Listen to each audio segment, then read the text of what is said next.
Good afternoon, everyone. Thank you for coming to this very exciting symposium. I'm Stuart Goldstein from Cincinnati Children's Hospital, and we have three excellent speakers discussing the immune system and immune dysregulation, the mechanism of action of the device Quelimmune, the selective cytophoretic device, and then the results from the pediatric study that led to humanitarian device exemption and approval for the SCD. So disclosures are that this symposium is sponsored by C-Star Medical, and the content was developed as a collaboration between the three speakers and myself and the company. All of us are being compensated for our participation, and each of us are consultants for C-Star Medical and the members of C-Star's Scientific Advisory Board. So I'd like to introduce a lifelong friend, an early fellow, and just like all great fellows, she teaches me more now than I can teach her. Professor Aisha Ericon from Department of Pediatrics, Baylor College of Medicine, and Texas Children's Hospital in Houston, and she's going to teach us about inflammation-induced MODS, phenotypes, AKI, and immune modulation. Aisha? Thank you very much for that kind introduction. Thank you everyone for coming. Big thank you to the organizers and C-Star. As you've heard, I am a scientific advisory board member for C-Star, and yes, the company has reviewed the slides, but the content of this presentation is mine, and the rest of the disclosures have nothing to do with what I'm going to present today, except for I'm going to talk a little bit about the NICHD funded study that we're conducting. So what we're going to do today is a little bit of a repetition of some of the stuff that you've already heard at Critical Care Nephrology a symposium yesterday, if you attended.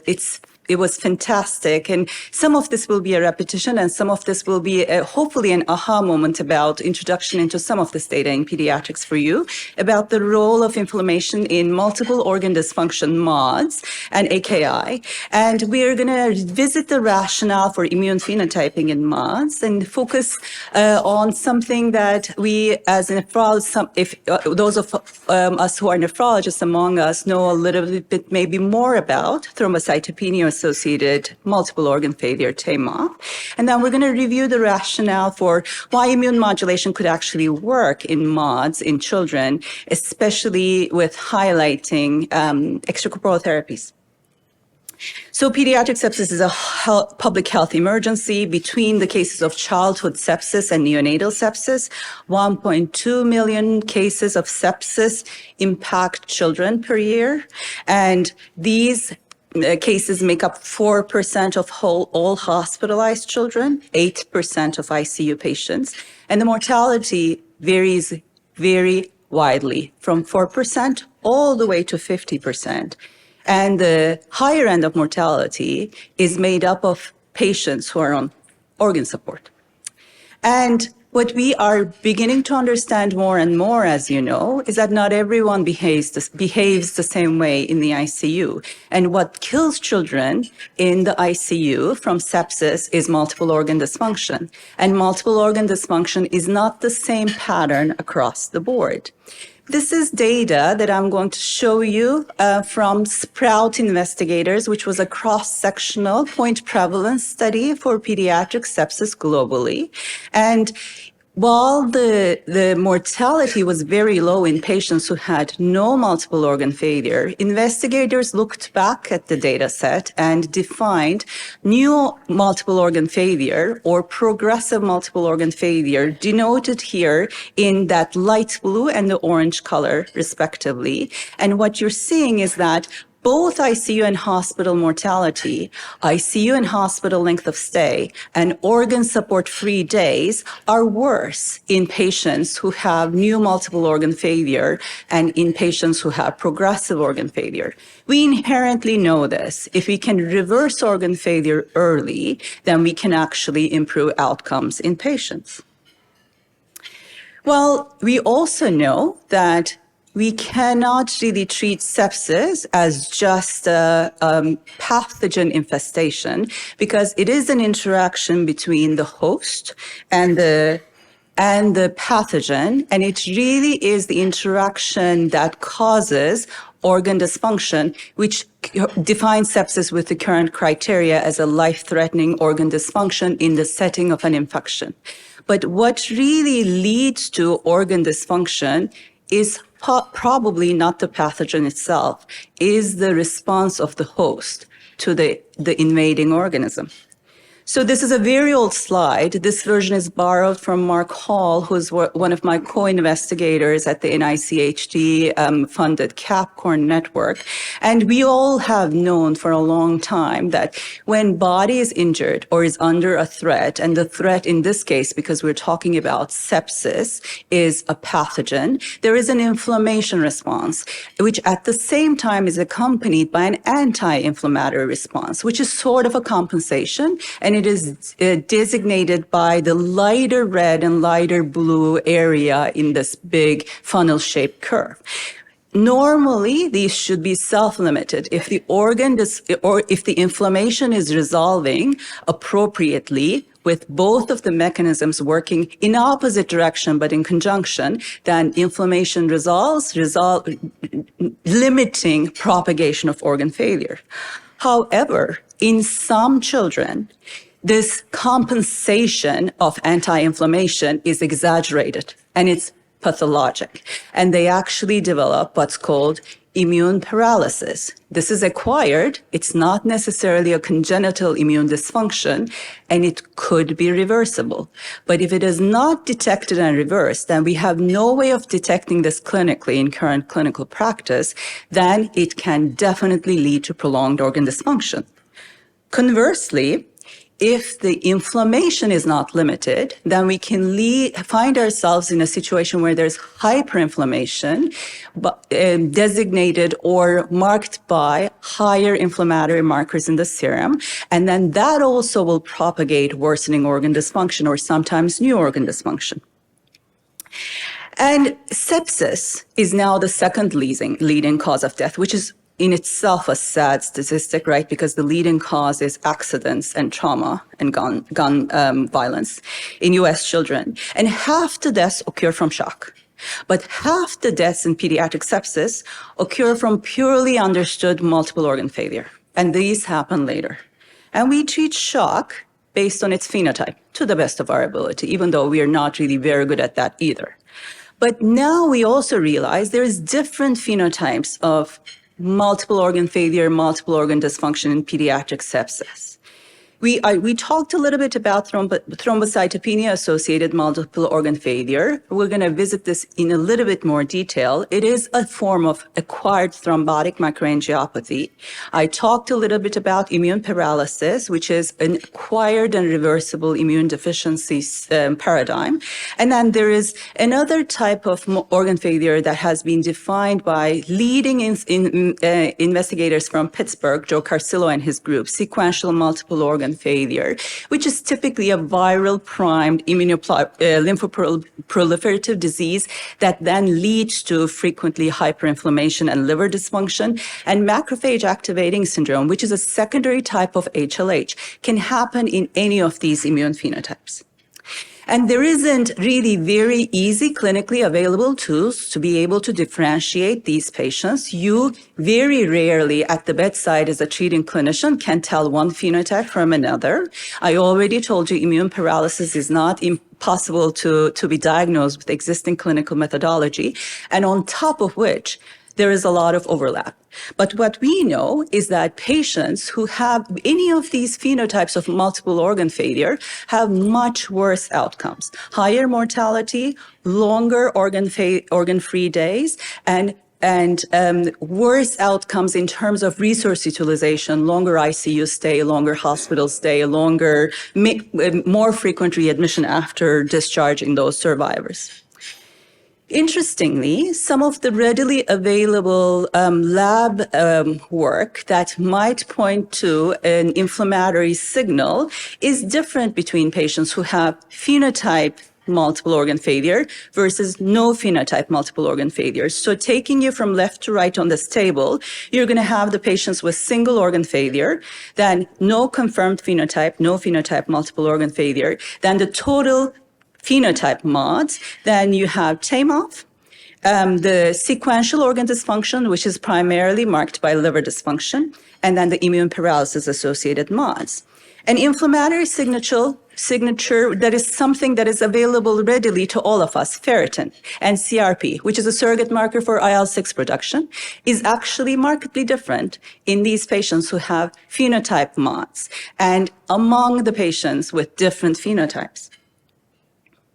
And obviously, we talked a lot in the past 2 days about, is phenotyping really important if it's not going to lead to some sort of intervention that we can actually do something about and reverse the pathology? And Dr. Mark Hall and his group has actually shown that you can give GM-CSF to patients who have been found to have immune paralysis and reverse their immune paralysis and therefore their dysfunctional inflammation. And I'm not showing it to you because I don't have enough time, but also lead to improved outcomes in terms of both reversal of organ injury and increased or shorter duration of ICU stay, shorter organ support. And what you're seeing is the test that Dr. Hall uses in his laboratory, which is an in vitro simulation using LPS of white cells, of leukocytes, and looking at TNF-alpha production after a period of incubation. And the TNF-alpha production in response to LPS does determine how these patients will respond to innate, from an innate immunity standpoint to threats. So you're asking me, well, we haven't really heard anything about kidney, and this is a kidney conference, isn't it? It's AKI CRRT. Well, it does seem to be that there is our favorite organ of the body and the most interesting and smart organs in the body. The kidneys are also affected differently by phenotypic mods.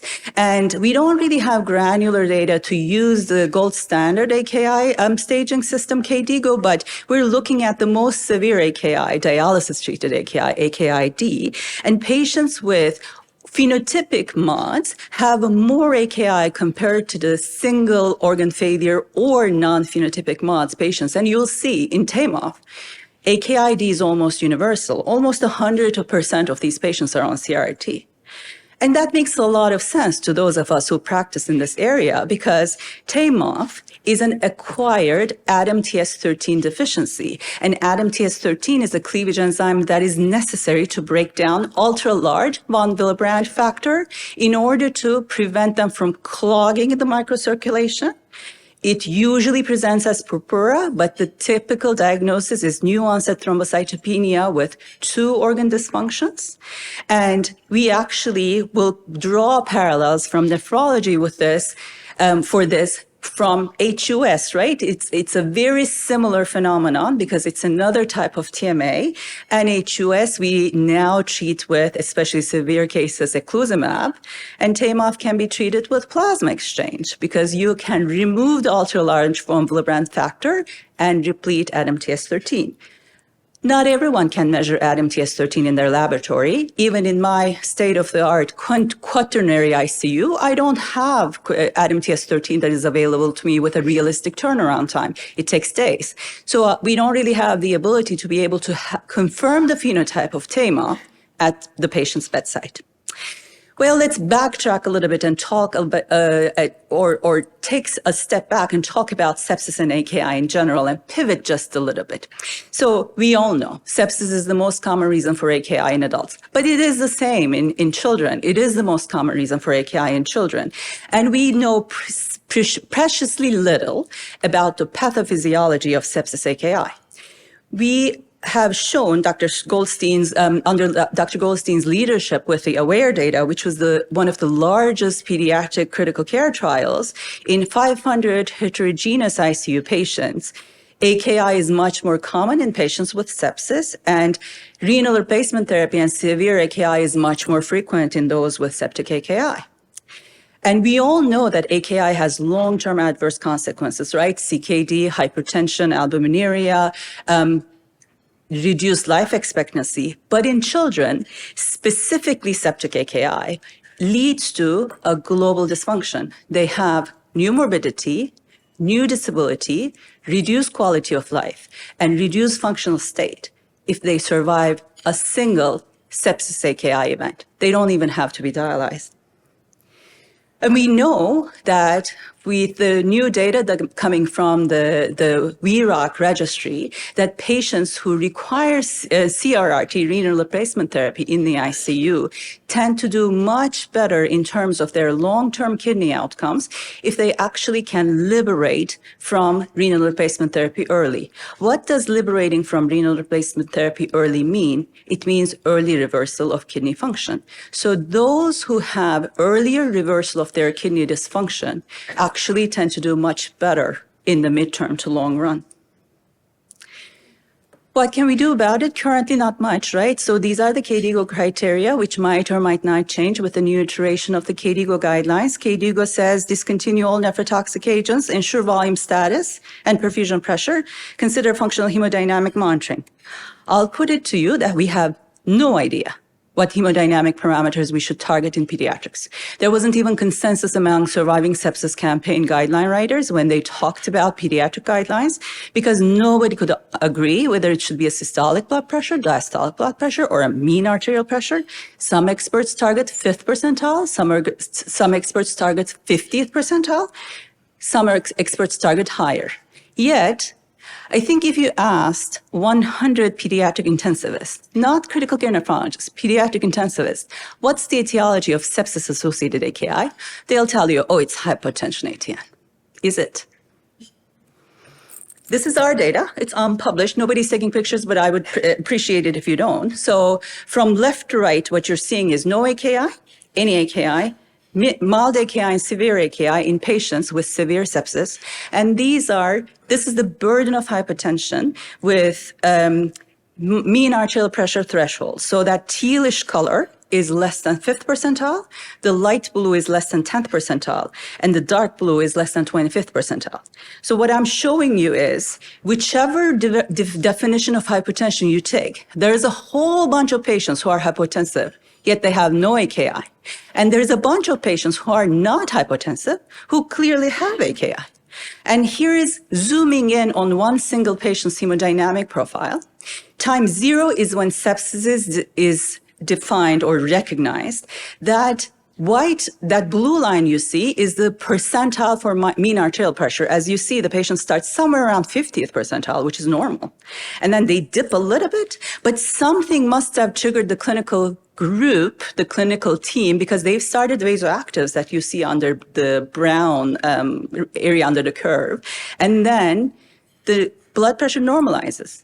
Yet patients still have severe AKI. And don't get me wrong, hypotensive patients, patients who are on vasoactives, patients who have higher lactate, it is associated with severe AKI and sepsis. But clearly hemodynamics alone does not explain it.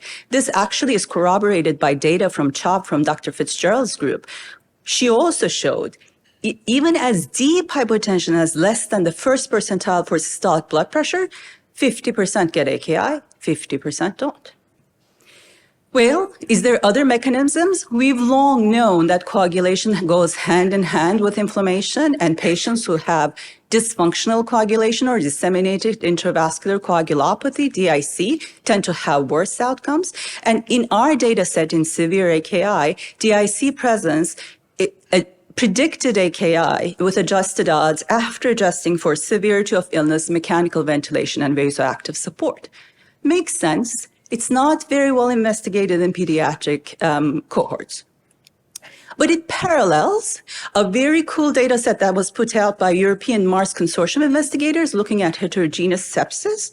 They compared serial values of inflammatory profile, endothelial cell activation markers, and coagulation parameters in patients with no AKI, transient AKI, and persistent AKI, and clearly showed the difference between transient and persistent, and no AKI and persistent. So it seems that AKI that we call sepsis-associated AKI, septic AKI, in current clinical practice has a lot of different drivers of mechanistic pathways. And we don't really have the ability to be able to differentiate which one is active, which one is most responsible to be able to reverse it. But Dana Furman and I, Dana Furman from Pittsburgh, asked the question, well, we know thrombocytopenia is associated with worse outcomes in AKI. We've known this for years. Thrombocytopenia is a marker for badness in pediatric critical illness, and it is a specific marker for badness in pediatric AKI. So how many of the patients that we actually treat with CRRT in our institutions have thrombocytopenic AKI? So we looked at a 2-center study, and it took pediatric patients and young adults who went on CRRT, excluded all patients who had confirmed TTP, HUS, atypical HUS, who might have known TMA, looked at the patients who were thrombocytopenic versus non-thrombocytopenic. 2/3 of the cohort, not surprisingly, were thrombocytopenic, and we defined it as less than 100,000. And then both institutions actually, have drunk the tame of Kool-Aid, I guess, and we have a very structured approach to clinically diagnosing and treating TAMOF with plasmapheresis. So we looked in our centers whether treating patients with therapeutic plasma exchange, a very blunt form of immune modulation, would make a difference in terms of AKI outcomes. And lo and behold, MAKE outcomes were very frequent. 70% of all patients with thrombocytopenia had MAKE at 90 days. Major adverse kidney events, as you know, persistent kidney dysfunction, incident dialysis dependency, 5 minutes, perfect, I'm almost there, and death. Then we compared the patients with TPE versus no TPE, and the patients who did not get TPE seemed to have higher MAKE 90. Well, that doesn't make much sense because there might be unbalanced cohorts, right? There might be residual confounding, which I'll show you in a minute. We did a propensity analysis, and it actually confirmed the observation that we had, which is hazard ratio for MAKE is decreased in patients who get TPE. And it seemed to be driven, as you would expect, by patients who might have actually an reversible pathology, not the hematology oncology patients who might actually have a different outcome trajectory because there's an underlying disease that is deriving their prognosis. But the patients who had shock, the patients who had liver failure, the patients who had cardiac disease seemed to benefit from TPE implementation. Interesting. Oh, there we go. The hazard ratio was 0.35 if patients received therapeutic plasma exchange with a pretty acceptable confidence interval. And when we balanced the cohorts through a propensity adjusted multivariable logistic regression, the effect direction, effect size, and significance persisted. Well, extracorporeal therapies in sepsis. It makes a lot of sense. We've talked about this forever, this milieu of all of the DAMPs and the PAMPs and all of the badness. This is the biological plausibility of mediator control, that we can actually maybe create a ceiling effect so that the abnormal peaks that might be associated with organ dysfunction are prevented. The problem is adsorption is very important for cytokine removal. The filters get saturated very quickly. You would need to change filters so quickly that you might actually need to interrupt your treatment to unsatisfactory results. And it's not really translated to outcome benefits in children. There is very limited pediatric data. And, there's some other consequences in terms of resource use because it requires higher blood flow and ultrafiltration. And also, during COVID, there was this randomized control trial, which is a single center, small, but in COVID-19 pneumonia, patients on ECMO got treated with a bead-based adsorptive column. And on the left-hand panel, you're seeing the IL-6 in treated versus non-treated patients, which decreased. On the right-hand side, you're seeing the survival trajectory, and your eyes are not deceiving you, the terrible, dismal survival in the patients who get treated with that adsorptive column. So it seemed to increase mortality. Why? Well, it's a non-selective, blunt mechanism that you can't really monitor the dose. It's not individualized to patients. You can't enrich patients for it. Therapeutic drug monitoring, not really possible for everything. PK of many medications are unknown, especially when you use multi-adsorptive columns. Nutritional losses, anti-inflammatory, goodness, growth factors, all of those things are removed because it's not selective, and the heterogeneity of treatment effect is massive. So I'm going to wrap up, and I'm going to say In pediatric sepsis-induced MODS, there's phenotypes. These phenotypes could be clinically diagnosed and maybe for some of them have clinical indicators, but they cannot be clinically diagnosed yet, hopefully soon. But the resolution of organ failure is associated with better outcomes, and immune phenotyping, if we know which patients fall under which category so that we can intervene appropriately, seems to make sense. And we're running a big trial currently called PRECISE, that is an ICHD funded, that's doing precisely that. It's called the PRECISE trial. And the immune modulation needs further research in terms of individual organ dysfunction, especially in the frontier of extracorporeal therapies in pediatrics. And we're, with bated breath, awaiting new evidence and potentially new therapeutic platforms. And with that, I thank you.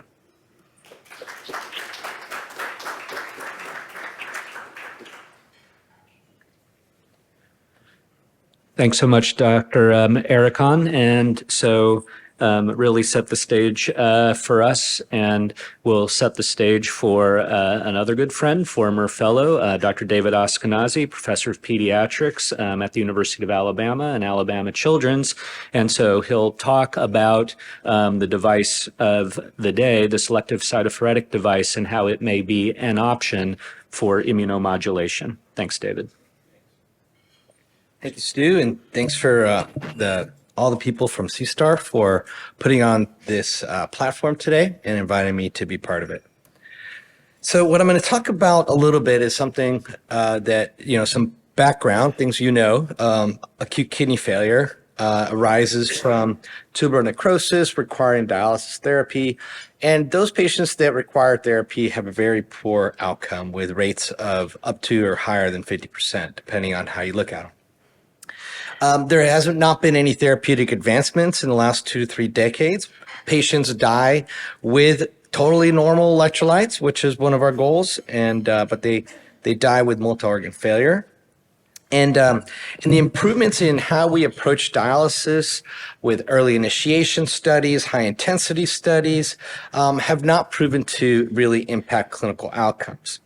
So the argument is that the new approaches are needed to develop a full kidney replacement approach that provides not only filtration and control of electrolytes, but also has some metabolic or synthetic control of what's happening in the blood system. And so approaches to treat the causes of multi-organ failure and systemic inflammation are needed, and perhaps we can use our platform to do that.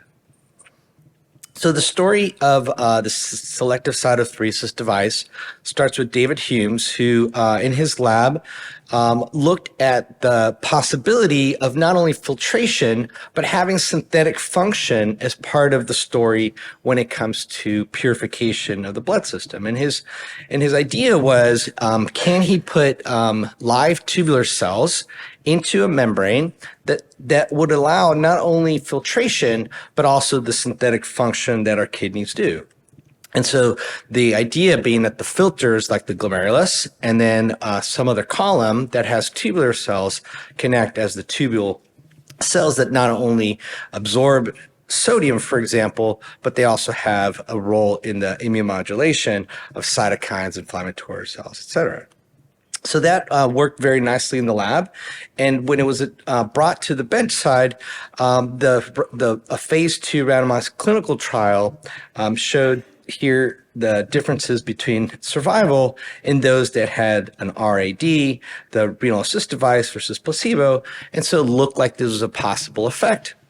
And this small center study suggested that more data was needed, but that this was possibly something that could improve and change how we take care of patients. So as the story continued, the company that was working with Dr. Humes at the time conducted a 53-patient phase 2B bridging study to evaluate the commercial scale-up and manufacturing process of this device, utilizing citrate as an anticoagulant and incorporating a blinded sham, meaning a container that did not have the tubule cells, but acted as a medium for a sham study to evaluate whether the tubules in the cartridge were better than the cartridge by itself. Both the RAD and the control, the sham cartridge, had excellent survival rates compared to historical controls. And because of that, as they looked at an analysis, they recognized that they were not going to be able to show a treatment effect between those that got the renal assist device versus the sham control. And so that study was stopped early. Importantly, both of the arms of the study did much better than historic controls. And so there was a light that came up and said, well, why was that? Why was the sham arm, why did it do so much better than what we expected? And that led to the next discovery. When they looked at this phase 2B study, there was some patients that did not have citrate as their anticoagulant, and some had heparin. And what you were able to see here is that this effect size on improvement in mortality compared to historic controls was true for the citrate group. But if you took out the heparin group, that heparin group had a mortality rate that was as bad as other controls. So possibly it wasn't just that there was a filter, but it was the filter in context of the hypocalcemic environment that was really kind of leading to this effect. Oops, sorry. And so SCD-003 was conducted, and in this study, as you can see here, patients were screened. Patients were screened for up to 7 days, and there was a group that had the SCD and a group that did that get messed up? A group that had the SCD and a group that had that's better. The SCD and a group that had the CRRT only, and this was designed to have a follow-up.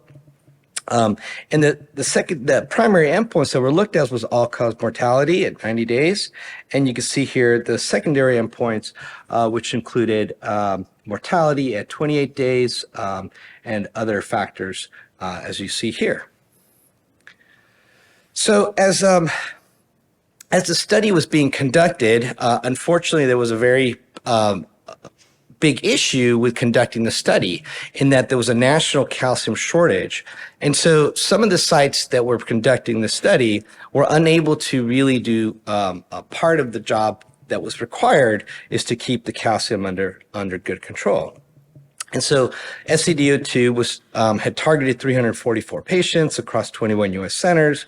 And as this analysis continued to move forward, one of the things that they looked at was whether the patients survived in the intended treat analysis here. And you can see here the difference between this SCD and controls. But if you dive into those patients that had low calciums versus those that had abnormal calcium, so the patients that had their calciums in the right target, were able to see a survival difference. Those patients that did not have a targeted calcium, more than 90% of the time, below 0.4, did not have the effect that was needed to be seen. And so this study was stopped. But the interim analysis again suggests, as the physiology would tell you, that that only in a low calcium environment would the SCD provide its potential benefit. So let's back up a little bit and ask the question, well, how does the SCD actually work? So you can see here, here's the filter. As blood enters the filter through what would normally be the effluent ports or the dialysis ports, so the blood is not going in through the straws, it's basically coming around the straws of where the dialysis goes. As the blood goes through here, blood goes through these filters on the outside of the filters, and the idea is that there's a unique design here that allows, in a low shear environment, in a low stress environment, that these would cause specific sites for different molecules such as neutrophils and monocytes to be trapped. And so here's kind of an example of what this looks like. You have these white cells that potentially are angry with specific phenotype. They go through the filter, and as these do these, the activated neutrophils release the cytokines and inflammatory molecules. There's selected binding, and that is that occurs for specific cells that I'll talk about a little bit. And these cells now come out as different cells depending on their, and perhaps have a different phenotype than what they were before they entered the filter. Here's a low power and high power depiction of what these filters look like. So here again, you see these column of straws, right? So these little filters. And on the outside of the straws, you see the trapping of the white cells in these pictures. Now, the majority of these cells, when Dr. Humes has looked at them, are 75% neutrophil cells, 25% monocytes, and a few lymphocytes. And so what happens to these cells?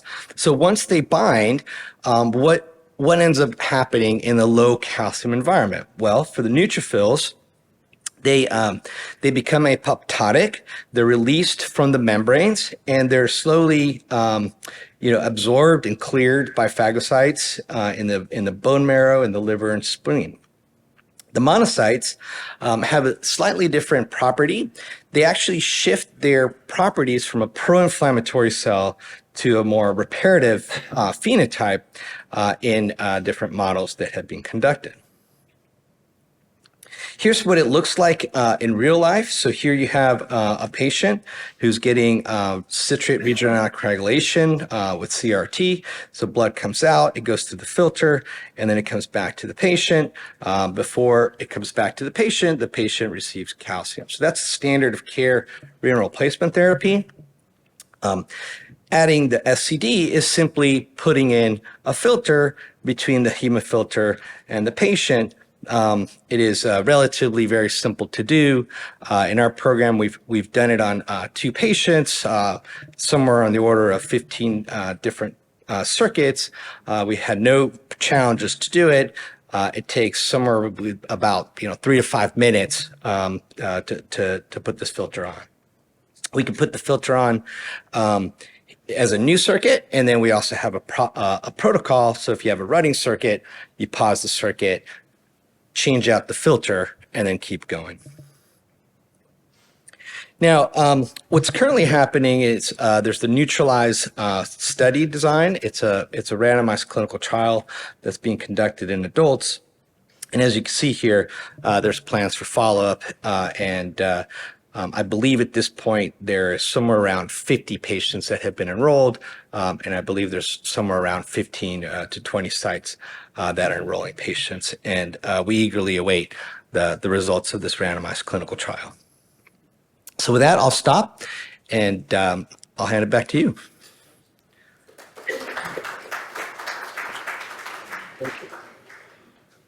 Thanks, David. And so we'll finish up and take questions at the end. So again, pleasure to invite a good friend, not a former fellow, but a good friend, Raj Basu, who's the division head of critical care medicine at Lurie Children's Hospital. And I do need to mention that both Dr. Ashkenazi and Dr. Basu were site investigators for the studies that we conducted in PEDS. So, Raj. Thank you, Stu, and thank you to CSTAR and the committee organizers for putting this session together. It's only fitting that a pediatrician talk about the results of this, because I have a 13-year-old and a 10-year-old, and when they invite their friends over, I have to figure out who to kick out and who to put in timeout. And that's what this device really kind of does. And so I'm going to go over what we found in our PEDO1 and PEDO2 trials, as food coma hopefully is not setting in. So there is an unmet need, and Dr. Ericon and Dr. Ashkenazi both alluded to this, of about 4,000 new cases of AKI in the U.S. every year. I want to draw your attention to the bottom left number here, that 10%, and this is probably a low estimate, 10% of these kids, so 400 kids every year new, will survive but have dialysis dependence. And if you think about this, in the context of numbers, that doesn't maybe shock a lot of non-pediatricians. All pediatric nephrologists in the room cringe at this number. There's not enough pediatric nephrologists in the country to deal with this scourge. And it's definitely, other than survival, something that we should be thinking about. So in an open label trial, two separate trials, we studied the implementation of the SCD device across pediatric centers in this country. They were the first trial and the second trial were really focused on safety as the primary endpoint, just to make sure this device wasn't causing any trouble. And the secondary outcomes were about efficacy in some ways, about the all-cause mortality through day 60, dialysis dependence, and mortality. And I want to make sure that you understand already the existing data about CRRT survival has been consistently shown from the PPCRRT registry through the WeRock data that it remains about 60-ish% of kids are surviving who get put on CRRT. The dialysis dependence is also about the same, about 40% of those kids, and that's what we found. And Dr. Ericon showed very nicely in the TAMOF data, when you add TPE in that mix, it's still a pretty high number or high proportion of kids who are dialysis dependent at survival. So SCD-PED-01 was a safety and feasibility study. You've already seen this, so I'm not going to go through this. But the caveats to this were the age was 2 to 22 years, and there was a weight minimum for these kids. And these kids received SCD up to 7 days continuous or until CKRT was terminated. This is just an example of how it connects to the PrismaFlex device. Again, it's post-CRRT filter and in line with the machine. These are the inclusion-exclusion criteria. The big one to draw your attention to is really the weight or the kind of minimum weight, and you see it all the way in the right column. The dry weight less than 15 kilos was an exclusion criteria, as were lots of chronic comorbidities and chronic conditions. The inclusion criteria were really about age and also the intent to deliver full supportive care. And those of us who are at the bedside at 3 a.m. on day 2 want to be thinking about what are my options? And this was one of the options. This is the demographics of the first study, the PED-01 study, where 16 children in this cohort. The mean age was 12, and you see the breakdown of there. And 2 children were on ECMO. And the kind of leading causes of why somebody was in the ICU, so sepsis, pneumonia, badness. Draw your attention to kind of the primary outcome result. In these 16 kids, while there were a number of serious adverse events that were recorded, 0, exactly 0, were related to the device, related to the study. And this was adjudicated not by the study investigators ourselves, but by the FDA, by external monitoring board. 0 safety events. And that was a big deal because this is a new device. Here are the other adverse events, and you can see there are some severe results. These are the sickest kids, obviously, in the hospital. And as you know, some are on ECMO also. We wanted to make sure, and we had a big conversation about this at ADKI 30, about immunomodulation.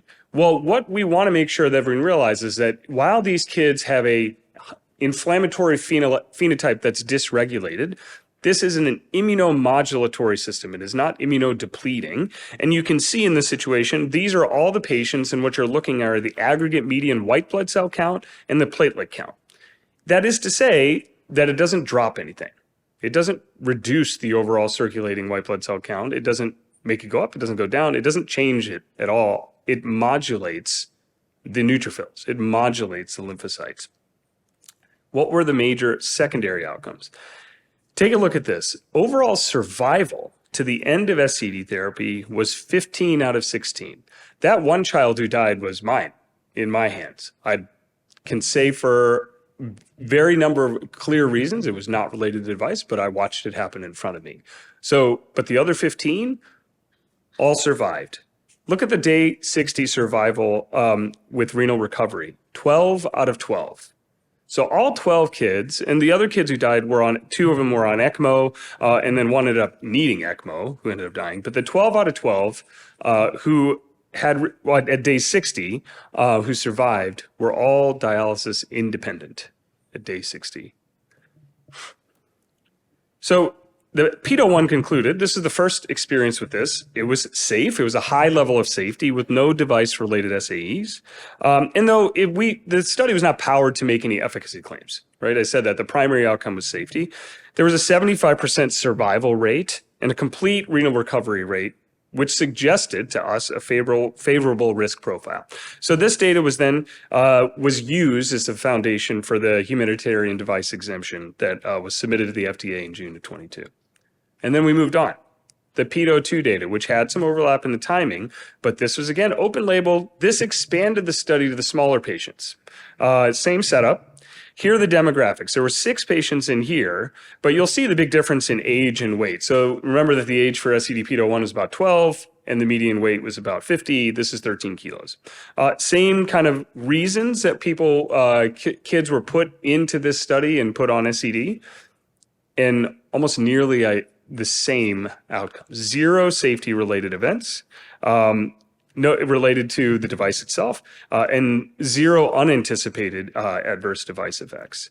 And the survival, the end of SCD therapy, the survival to day 60, and the renal recovery were matching of the pedo-1 data. 5 out of 5 patients who got put on this who survived were completely dialysis independent and had renal recovery, normal kidney function at day 60. Dr. Ashkenazi, Dr. Erkan pointed to this dialysis dependence after survival. If you have CRRT and plasmapheresis, for instance, in the 40 to 50% range, here's 0%. So pooled analysis, what happens when you put these together? And understanding that this isn't a very large cohort of patients, right? But you put these two together, there are 22 patients, 77% survival to day 60. And all of our both PPCRRT data and WeRock data points to about 15 to 20% less than that. Dialysis independence, normal kidney function, 17 out of 17, 16 out of 17 in terms of dialysis independence and normal kidney function. And again, if you take out the ECMO patients, 17 out of the 18 patients survived, 94%. So we did an additional analysis to kind of compare it to the existing PPCRRT cohort. And these are numbers, right? But I want you to pay attention to this. PICU survival without SCD, so this was based on the historical cohort of the PPCRRT. If you took 1,000 kids over age 10, it's about 550. Survival with the SCD is about 770. So I did a head count in this room before. There are 63 people in this room. 22% more of you would survive. That's 3 tables. So let's just pick 3 tables and make them disappear. I mean, this is the effect size is actually more important to think about. Percentages are hard to understand, but the effect size is tremendous. Just to put into context, these are the other percentages: survival to PICU discharge, additional age matching when you kind of put it within 2 years of the patient, and then patients requiring hemodialysis at PICU discharge, that 51% versus the 8%, okay? The relative risk reduction. We did a Bayesian analysis, and Bayesian models tend to make people go into catatonic state, including myself, but this is how we operate as clinicians. The basic idea is you use pretest probability in your head to constantly make decisions. Our data analysis suggests that compared to the existing PPCRRT survival rate, there's nearly 100% probability of greater survival for kids who get the SCD, 98 to 99%. Very compelling initial data. So our conclusions from these studies were that SCD was shown to be safe, which is the most important, no additional risk. And again, these are the sickest patients. This happens at all hours of the day. All the intensivists in the room were the ones who were sitting there thinking about this. No additional safety risk. And more important than potentially that is that you have the ability to make a recovery. This is not powered for efficacy, but the 77% 60-day survival rate and this dialysis independence suggests a very favorable risk-benefit profile. And all of that led to recent news that the FDA gave SCD HD approval. So I'll stop there and then open it up for questions. Yeah.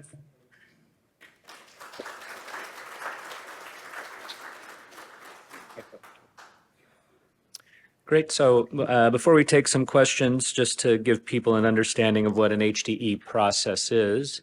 So it's actually a very helpful mechanism from the FDA for patients who are in an orphan class.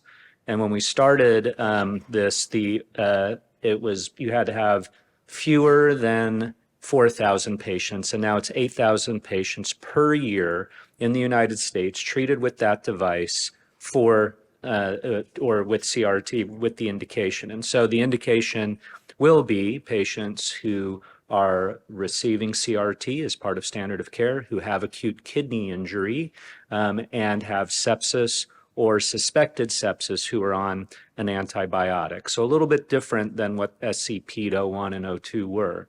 The ability to do that, the bar is that you have to demonstrate safety with probable benefit.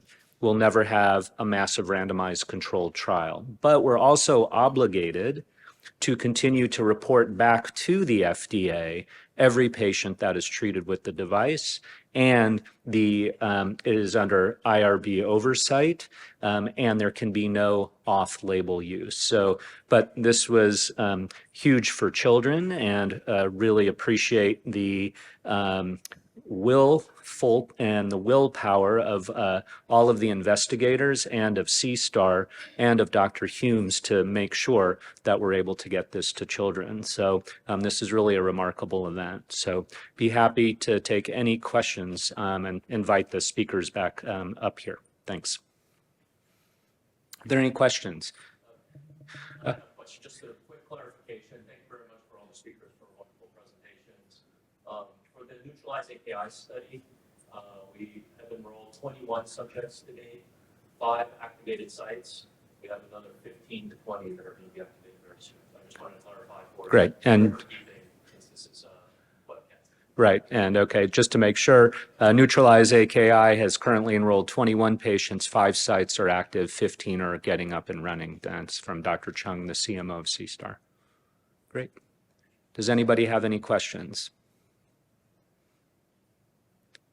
Stu, maybe you can comment on your perspective on the right time in a patient's course to be thinking about. Sure. So the question was, can I think about patient with the right time? And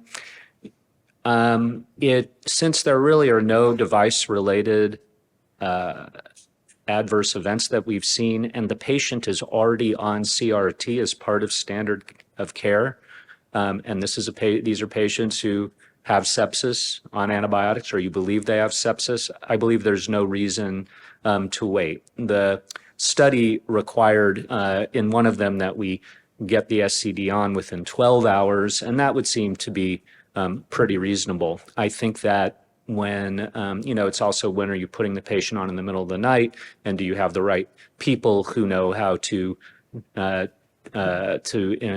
put the device in. But I would think within the first day of a patient being on CRRT, if they fit the right profile, then that's, I would start it then. And it's a daily change for up to 10 days. Or if the patient recovers, is off CRRT, or before then. Was there a question back there? I couldn't.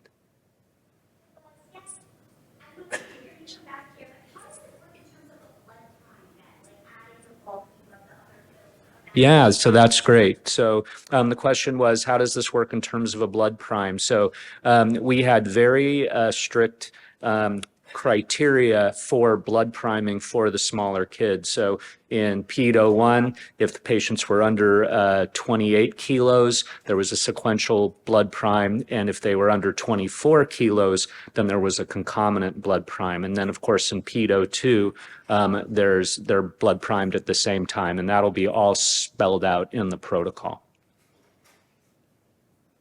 Dr. Humes is working on a smaller pediatric SCD, so hopefully, and in the future, our hope is that we'll be able to study this in kids who are under 10 kilos, but that's going to require a newer device.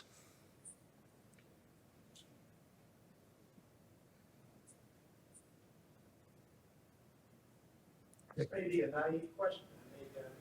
How does this work? Yeah, so, hey, thank you, Dr. Alexander.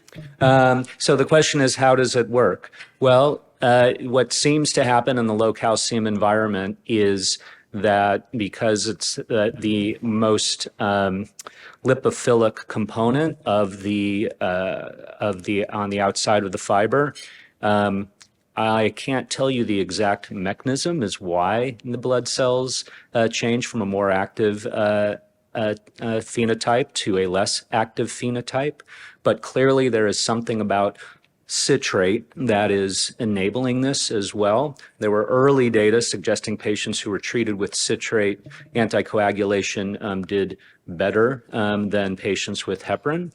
But clearly there's a deactivation of the cells as they are really sitting in low calcium environment on this on the fiber. Dr. Humes, would you like to comment?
They're released circulation and the phagocytic reticular immune system takes them up and digests them. So basically, the neutrophil, you're selecting the most activated one.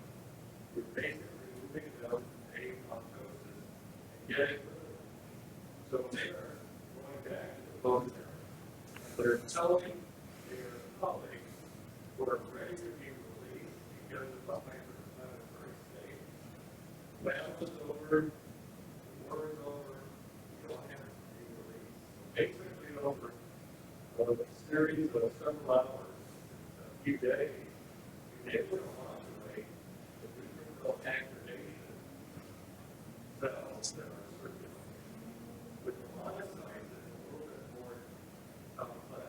We have data that monocytes are perfectly bound and they're growing fast. Once they sit there for several hours, there's a significant change to a less inflammatory phenotype, moving from a pro-inflammatory subset to a reparative subset. Then they are released back into the systemic circulation. I think that's the reason, both in the adult study and the pediatric study, that we get a calibrated renal function that you don't see under regular CRRT, because we have shifted the monocytes from a inflammatory, angry phenotype to a reparative phenotype. So the renal fibrosis is ongoing injury for the monocytes that become tissue macrophages are moved to a more reparative phenotype. So it's very elegant, it's autologous cell processing that's continuous over the course of the disease. And part of the work, Steve, that we're going to do as we move forward with the pediatric studies is actually to do single cell RNA sequencing and actually try to understand even at more of a protein genetic level what is actually happening to these cells. We know that this is what happens to them. The why yet is what we need to figure out. I'd like to just add that because it's a continuous cell processing device, we're overseen by CRRT, the Center for Biologics, Center for Radiological Devices. It is a device under CRRT. Right. So the FDA views this as a biologic.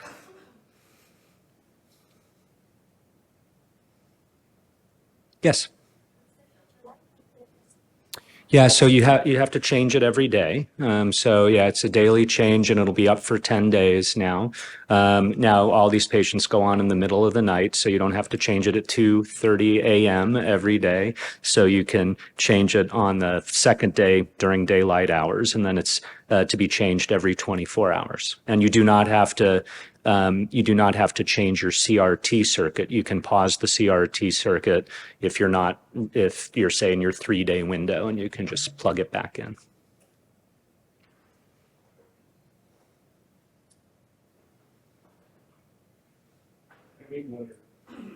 Yes, sir. Yeah. Yeah. So, Dr. Erkine, I mean, your opinion on this would be super valuable also, but one of the things that we know at the bedside, and this gets back to the therapeutic plasma exchange conversation, is immune complex formation in the next step in the propagation of the response to sepsis drives a lot of the vasoplegia that we see and drives a lot of kind of the secondary organ dysfunction. And Dr. Angus at his plenary earlier pointed out that the first line of defense of antibiotics and all this other stuff we're dealing with, it's the fallout from this. So what I've seen, both right in front of me using this and also in our data, is that I think that this, like you're going back to the kids in your house and the kids who need modulation, the neutrophils, because the CD11B drives immune complex formation in a lot of disease processes, lupus is probably the most common one, that's the bad kid. And then you need to get rid of the bad kid, but the lymphocytes are change that phenotype from getting poorly influenced from the bad kid. They're your own kid that can then go and clean up your house because the house is being damaged. So this happens literally in these kids, which I think is the most powerful example. Yeah.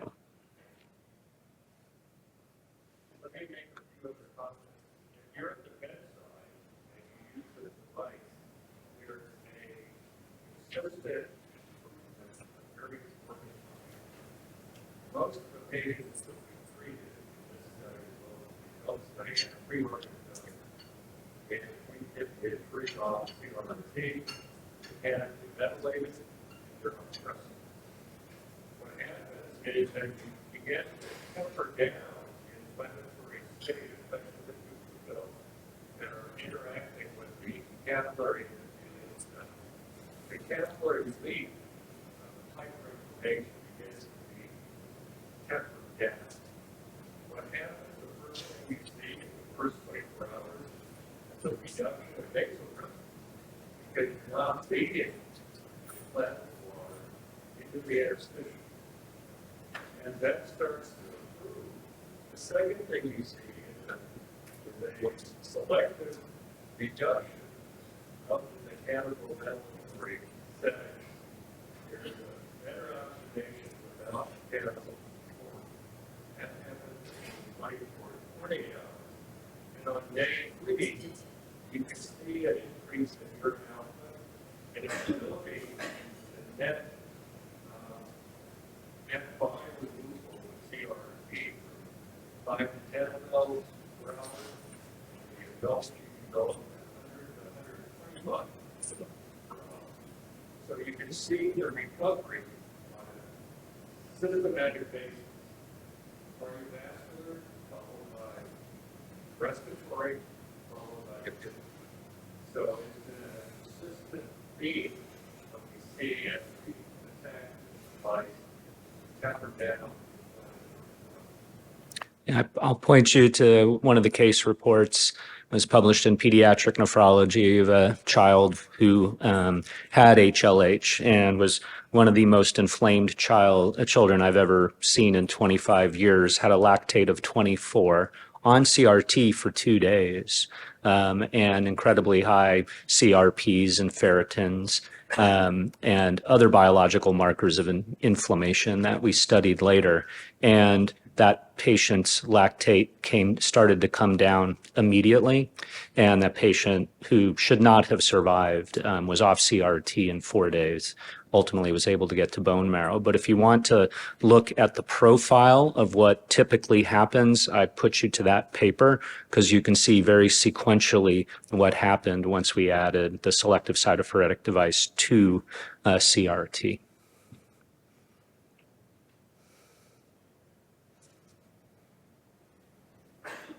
Yes, Dr. Odom. I think the numbers that I remember Dr. Gaspasi was sharing, Getting to the question of being, if the leukocytes, the neutrophils, which are making up about 75% of the leukocytes, are being phagocytized after interacting with the device, but we don't see a drop in circulating white count.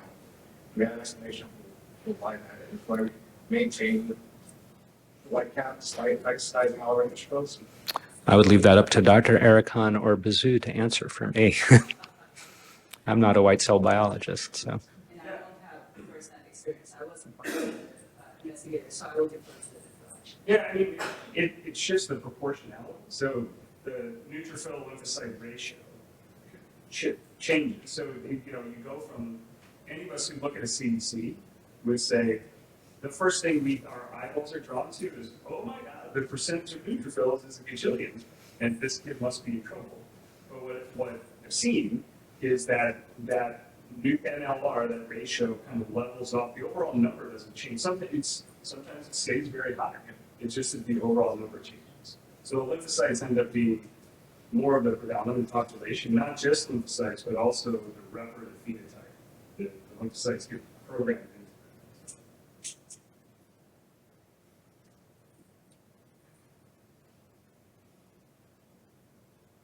Could you review the indications for this again?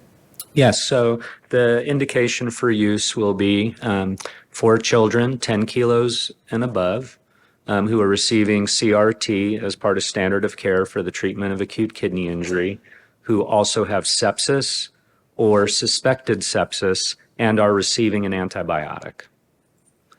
The indications for the trial were CRRT and at least one other organ failure, but those two populations, the trial and the sepsis, since it went under CBER, there had to be the thought about biologic activity and not necessarily organ support or organ replacement really put it into the sepsis domain in their mind. And so that's why there's a little bit of a shift, but they're going to essentially be the same patients. When we looked, as we went through this with the FDA, almost all of these patients were already on antibiotics. So it's going to be a minority of patients who would not get this device under the current IFU. And no patient developed a new positive blood culture. And many of the patients who were on antibiotics at the beginning were able to come off antibiotics, and there were no new positive blood cultures. So even though it's immunomodulatory, I wouldn't say it's immunoparalyzing, and so no new infections came about. Did I use that word correctly, Dr. Ericon? Thank you. All right, good.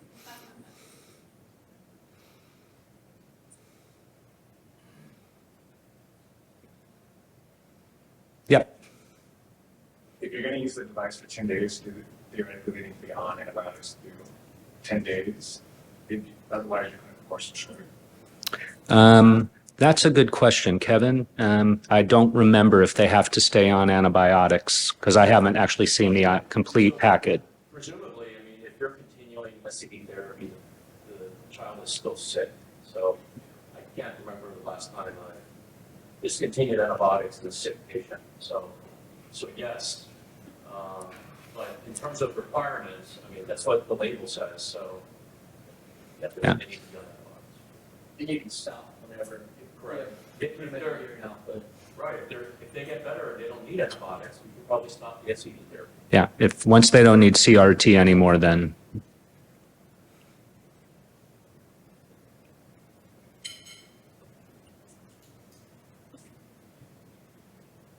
Great.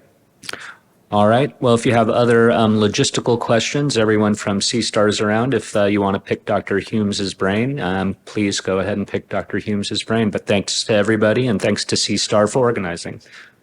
Thanks.